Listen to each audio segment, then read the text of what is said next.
अस्सलाम वालेकुम स्टूडेंट, मेरा नाम है वक़ार हसन और आज हम डिस्कस करेंगे time management in your life and during your CSS preparation. Time management का जो रोल होता है वो भी हम डिस्कस करेंगे और टाइम मैनेजमेंट जो करने में बच्चे फेल हो जाते हैं उसकी भी मैं आपको रीज़न बताऊंगा, गोल्डन रूल बताऊंगा जिससे आप मैनेज कर सकें टाइम। देखें, सबसे पहली चीज़ तो ये है कि टाइम को मैनेज करने के लिए आपको कुछ विल पावर की ज़रूरत होती है और वो जिस विल पावर की मैं बात कर रहा हूँ वो है नो कहने की कैपेसिटी। जी, नो कहना एक वो चीज़ है जिसको अगर आप सीख लें तो आपका ज़िंदगी में काफ़ी कुछ चीज़ें मैनेज हो जाएं। टाइम मैनेजमेंट तो इतनी मुश्किल चीज़ नहीं है इससे करना, इस रूल को फॉलो करते। फॉर एग्ज़ाम्पल, नो कहने से मेरी मुराद क्या है। आप सुबह उठना चाह रहे हैं और आपका माइंड कहता है कि 1 घंटा और सो लेते हैं ताकि बिल्कुल फ्रेश हो जाएं, तो आपको पता होना चाहिए कि आपने नो कहना है। ये आपकी विल पावर होनी चाहिए कि आपकी बॉडी आपके उस जो आप नो कहने की कैपेसिटी रखते हैं उसको इम्प्लीमेंट भी करवा सके। आप कभी भी टाइम मैनेज नहीं कर पाएंगे अगर आपका खुद पे कंट्रोल नहीं है। सेल्फ कंट्रोल सबसे पहली चीज़ है जो कि आपका टाइम मैनेज करवाएगा। आप जब तक नो नहीं कहेंगे अपने आप को, आप सुबह उठेंगे नहीं। फिर दूसरी चीज़ ये है कि टाइम मैनेजमेंट के लिए आपको सोशल गैदरिंग्स में जाने से पहले सोचना पड़ेगा कि क्या आपने आज का काम कर लिया, क्या आपने जो टास्क रखे थे वो आपने अचीव कर लिए हैं। अगर नहीं किए तो आपको नो कहने की कैपेसिटी और विल पावर दोनों चाहिए होंगे। तो आप सोशल गैदरिंग्स में जब जाते हैं तो आप कमिट करके आप फिर ज़ाहिरी बात है उसको फॉलो करते हैं अपनी बात को, तो उस कमिटमेंट के चक्कर में आप अपना टाइम को मैनेज नहीं कर पाते। स्टडीज़ की मैं स्पेशली बात कर रहा हूँ। कमिटमेंट करने से पहले सोच लिया करें कि क्या आप जा पाएंगे, क्या आपकी स्टडीज़ या आपका शेड्यूल आपको अलाउ करता है, तो आप कमिट करें, वरना इनकार कर दें। इनकार करने में बुराई नहीं है, अपना नुकसान करने में बुराई है। इसलिए आप सोशल गैदरिंग्स में तब जाएं जब आपका टाइम मैनेज हो रहा है और टाइम मैनेजमेंट के लिए आपका शेड्यूल होना ज़रूरी है और आपको नो कहने का सबसे पहले आपके अंदर इतनी पावर होनी चाहिए कि आप नो कह सकें दूसरों को।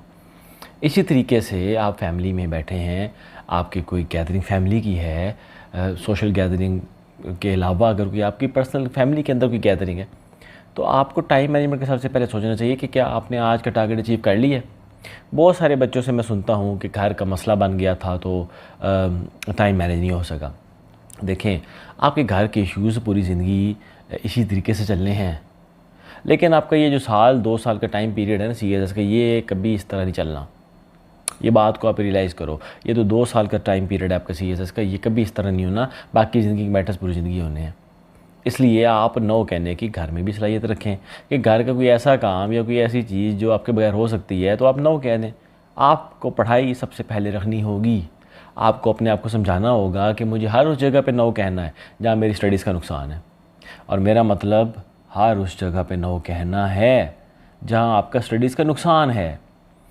आप दूसरी चीज़ टाइम मैनेजमेंट के लिए कि आप टाइम कैसे मैनेज करें, आपको एक शेड्यूल बनाना चाहिए। बच्चे शेड्यूल नहीं बनाते। आपको शेड्यूल बना के अपनी चीज़ों को डिफ़ाइन करना चाहिए कि कब कब तक आप कर लेंगे। अब बहुत सारे बच्चे शेड्यूल इतना ज़्यादा हेक्टिक बना देते हैं कि आप उसको फॉलो ही नहीं कर पाते, अचीव ही नहीं कर पाते। इवन दो अगर आप बेस्ट ट्राई करें कि आप उसको मैनेज करें फिर भी नहीं कर पाते, क्योंकि आपकी कैपेसिटी से ज़्यादा काम होता है, आप कर नहीं पाते। करना ये चाहिए आपको कि अगर आप 1-2 दिन फील करें कि मेरा काम मेरे से अचीव नहीं हो रहा, इसके बावजूद कि आप टाइम मैनेज करने की कोशिश कर रहे हैं, तो काम कम कर दें थोड़ा। और अगर आप काम करके 2 दिन अचीव करते हैं तो फिर काम आहिस्ता आहिस्ता बढ़ाना शुरू करें। 1 दिन का टारगेट अचीव किया, अगले दिन थोड़ा ज़्यादा कर दिया, वो अचीव किया, थोड़ा ज़्यादा कर दिया, वो अचीव किया, फिर थोड़ा ज़्यादा किया। अगर अचीव कर पाए तो ठीक है, वरना उसी पेस पे काम को लेके चलें और उसके अकॉर्डिंगली तय करें कि कौन सी आपकी कब ख़त्म होगी, अपनी कैपेसिटी को देखते हुए। बच्चे बहुत ज़्यादा काम जो से है वो कर लेते हैं कि मैं इतना ज़्यादा काम इस महीने कर लूँगा, लेकिन प्रैक्टिकली वो पॉसिबल नहीं होता। चाहे वो टाइम मैनेजमेंट करने की पूरी कैपेसिटी रखते हैं और वो बाहर सब से राब्ता तोड़ लें, फिर क्या रिज़ल्ट होता है? फिर होती फ्रस्ट्रेशन। फिर आप फ्रस्ट्रेट होंगे, आप कहेंगे मुझसे काम नहीं हो रहा, मैं अचीव नहीं कर पा रहा, और फिर इससे क्या होता है, इससे वो फीलिंग आती है कि मैं CSS फेल कर जाऊँगा, मैं तो कर ही नहीं पा रहा। तो फिर जब नेगेटिव थाट एक आती है तो फिर सारी दुनिया की नेगेटिव थाट्स इकट्ठी होना शुरू हो जाती है कि चलो ये हमें घोंसला मिल गया एक। तो फिर आपको अगली थॉट ये आती है कि मैं काबिल ही नहीं हूँ, अगली थॉट आती है कि मैं कैसे करूँ, अगली थॉट आती है कि मैं तो फेल हो गया, अगली थॉट आपके माइंड में आती है कि यार मैं तो ज़िंदगी में फ्लॉप हो गया। फिर वो कन्वर्ट होता है आपके डिप्रेशन में, और फिर डिप्रेशन आपको लेके जाता है कि चलो यार बस बहुत होगी ज़िंदगी। ठीक है, तो आप लोग इस चीज़ को समझें कि लाइफ का पैटर्न क्या है, आपकी रूटीन का पैटर्न क्या है, और आपकी साइकी क्या होनी चाहिए स्टडीज़ करते हुए। 9 कहने कैपेसिटी रखें, अपना शेड्यूल बनाएं, शेड्यूल को फॉलो करें, और शेड्यूल भी कैपेसिटी के मुताबिक बनाएं कि आपकी कैपेसिटी कितना काम करने की है। फिर आप जब टाइम को मैनेज कर लें कि मेरा ये शेड्यूल है, फिर उसके अंदर कोई भी है तो आपको नो कहना चाहिए। फिर आपको अपने आप से भी नो कहना चाहिए। आप बैठे हुए हैं, आप कहते हैं चले यार मूवी देखते हैं, मूवी बड़ी अच्छी आ गई आज, या आपके दोस्त आते हैं दरवाजे पे, चलो यार बर्गर खाने चलते हैं, चलो यार आउटिंग करते हैं, कोई बात नहीं, पढ़ाई होती रहेगी। अगर आपने शेड्यूल अपना पूरा नहीं किया तो नो कह दें, क्योंकि ये आप पे डिपेंड करता है कि आप यस करते हैं या नो करते हैं किसी को। आप अपने आप को कहते हैं चलो ठीक है बहुत काम हो गया, 5 घंटे पढ़ लिया, अब रेस्ट करते हैं, फिर करता हूँ। जब टेम्पो टूट गया आप वापस पढ़ाई पे नहीं आओगे, और अगर आप दोस्तों के साथ बाहर चले गए तो उस दिन का शेड्यूल आप पूरा नहीं कर पाओगे, थक जाओगे, वापस आओगे नहीं करोगे, तो वो फ्रस्ट्रेशन, वो जितना काम रह जाएगा वो कन्वर्ट हो जाएगा आपके फ्रस्ट्रेशन में, जो अगले दिन आप ऐड करोगे। अगले दिन का काम रह जाएगा वो उससे नेक्स्ट डे ऐड करोगे, फ्रस्ट्रेशन पाइलअप होती जाएगी, और उसके बाद आप पढ़ाई से हट जाओगे। क्योंकि जब आप काम अचीव नहीं कर पाते 1 महीना 2 महीना, तो मैंने देखा सीरियस स्टूडेंट्स अपने ट्रैक से हट जाते हैं। जब ट्रैक से हट जाते हैं तो उसका टाइम मैनेज क्या, कुछ भी मैनेज नहीं होता ज़िंदगी का।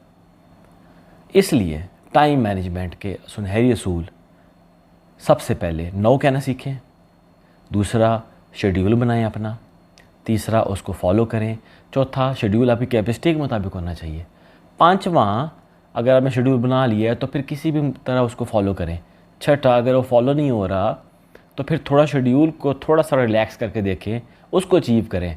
अचीवमेंट इन इटसेल्फ एक विक्ट्री होती है, और आप जब एक दफ़ा विक्ट्री हासिल करते हैं तो फिर आपका दिल करता है कि आप और पढ़ें। विक्ट्री आपको पॉजिटिव साइंस देती है, पॉजिटिव वाइब्स आती हैं कामयाबी की, लगन की, फोकस की, फिर आप फोकस करते हैं, कामयाबी देख के और कामयाब होने की कोशिश करते हैं। जबकि फ्रस्ट्रेशन, अपना शेड्यूल पूरा ना करने की फ्रस्ट्रेशन आपके अंदर नेगेटिविटी लाती है, फिर आप नेगेटिव सोचते हैं, फेलियर का सोचते हैं, नाकामी, ज़िंदगी से मायूसी का सोचते हैं। तो टाइम मैनेजमेंट आपकी ज़िंदगी को इस हद तक आपको रिलैक्स और फ्रस्ट्रेट करती है कि आप ज़िंदगी के अंदर आपका कामयाबी और नाकामी तक आपको टाइम मैनेजमेंट की वजह से होती है। इसलिए आज से आप तैयारी 6 महीने हैं, CSS में भी काफ़ी टाइम है, आप अपनी तैयारी जो सी है उसका शेड्यूल बनाओ, और आज से इस बात को डिसाइड कर लो कि आपकी प्रायोरिटीज़ क्या हैं। और नो कहने के लिए ये बहुत ज़रूरी है कि आप प्रायोरिटी सेट करो। आपको पता होना चाहिए आपकी प्रायोरिटी क्या है, और आपको पता है आपकी प्रायोरिटी क्या है।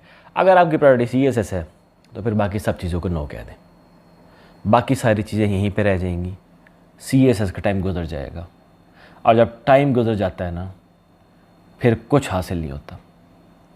इसलिए you must develop the power to say no, ठीक है, अदरवाइज़ आई एम सॉरी, आप कामयाब नहीं हो सकते। देखते रहें, शेयर कीजिए और दुआ में याद रखिएगा। Thank you.